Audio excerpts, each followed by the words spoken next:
એક નાનકડી વાર્તા સંભળાવું. આ વાર્તા છે એક કઠિયારાની. એક ગામમાં એક ગરીબ કઠિયારો રહેતો હતો. એ દરરોજ જંગલના નજીકના વિસ્તારમાં જતો અને ત્યાંથી લાકડા કાપીને લાવીને વેચતો. તેમ છતાં એ પોતાના પરિવારનું ભરણપોષણ પૂરતું નહોતો કરી શકતો. હવે એકવાર એવું થાય છે કે રસ્તામાં જ્યારે એ ઘરે આવતો હોય છે પાછો, ત્યારે એક ઝાડની નીચે એને એક સાધુ બેઠેલા દેખાય છે.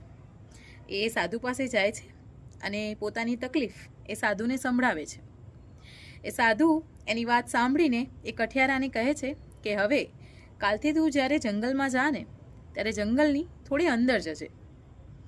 સાધુની આ વાત માને છે અને બીજા દિવસે કઠિયારો જ્યારે લાકડા કાપવા જાય છે ત્યારે જંગલની થોડે અંદર જાય છે.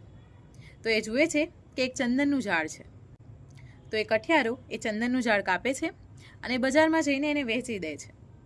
થાય છે એવું કે મહિના સુધીનું ગુજરાન ચાલી જાય એટલા રૂપિયા એને એ ઝાડને વેચવાથી મળી જાય છે. હવે થોડા દિવસ પછી ગામમાં એક વાત ફેલાય છે કે જંગલના અંદરના વિસ્તારમાં ઘણું ચાંદી નીકળ્યું છે. આ વાત સાંભળીને એ કઠિયારો તરત જ પહેલાં સાધુ પાસે જાય છે અને સાધુને જઈને એ પૂછે છે કે શું મારે હજી અંદર જવું જોઈએ? કઠિયારાની આ વાત સાંભળીને સાધુએ કઠિયારાને કહે છે કે ત્યાં જવું જરૂરી નથી, કારણ કે ત્યાં ડાકુઓ અને જંગલી પ્રાણીઓ રહે છે. કઠિયારો એ વાત સાંભળી લે છે અને ઘરે જતો રહે છે અને પછી એવું વિચારે છે કે કદાચ એ સાધુને બધુંય ચાંદી એકલા પડાવી લેવું છે, એટલે જ એ મને ત્યાં જવાની ના પાડે છે. હવે થોડા દિવસમાં એ કઠિયારો કોઈને કીધા વગર એ જંગલના અંદરના વિસ્તારમાં ચાલ્યો જાય છે અને ત્યાં જાય છે તો એને ચાંદી મળે છે.